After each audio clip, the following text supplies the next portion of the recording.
Across the Flow FM network, a Flow News 24 update.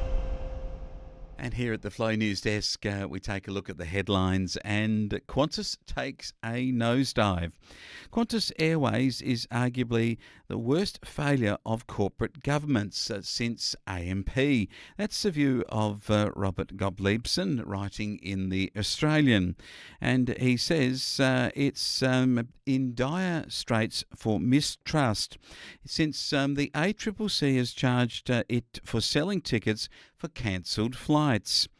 Research by Roy Morgan has shown that Qantas has gone from being one of the most trusted Australian brands to, in recent years, becoming one of the most untrusted. It's actually fallen an unprecedented 181 places in 9 months since the 30th of June. And that's a long way to fall for such a large brand like Qantas, so certainly taking a nosedive there. And new data has revealed a 25% increase in the number of deaths from prostate cancer. Now, this is since 2007, so in about the last 15 years. And when you consider that prostate cancer, we've had greater awareness of it, there's been greater treatment for it, yet data released by the Australian Institute of Health and Welfare estimates that 25,000 Australian men will be diagnosed with prostate cancer this year alone, an increase of about 5% in just 12 months. The same period, the number of deaths has jumped from 3,507 to 3,743. It's more than 10 deaths a day. And we look at a large battery that is being scaled back due to a cost blowout.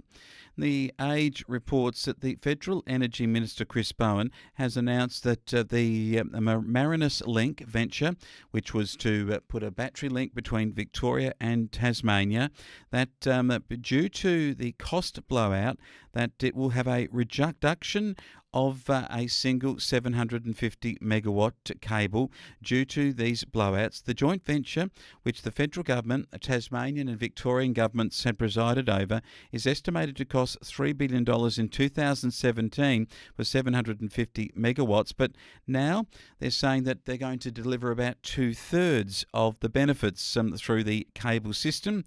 And they haven't named the blowout in cost and how much, but one suspects that $3 billion was the price then, and it may be that the Andrews government is pulling its portion of commitment to the battery that was going to provide Tasmania through a massive cable a better link to alternative and renewable power.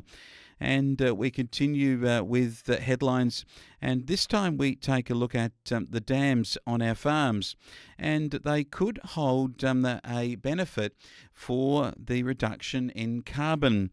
And Deakin University Centre for Regional and Rural Future has conducted a major study on irrigation dams. Now, this was commissioned as part of a study with AgriFutures, and what they found is that in the Murrumbidgee Valley in New South Wales, that they looked at 38 irrigation dams, and what they're finding was that with the dams that they were able to collect the high nutrient runoff, and the reduction of that runoff meant less carbon, and the emissions have been reduced by deepening dams and ensuring that they remain flooded and they have established floating vegetation. So it is interesting, maybe the dams on the farm, which have been largely criticised for not allowing flows of creeks and so on, could well be a benefit for the carbon sink that is necessary on the farm. And they are the headlines for today. A Flow News 24 update.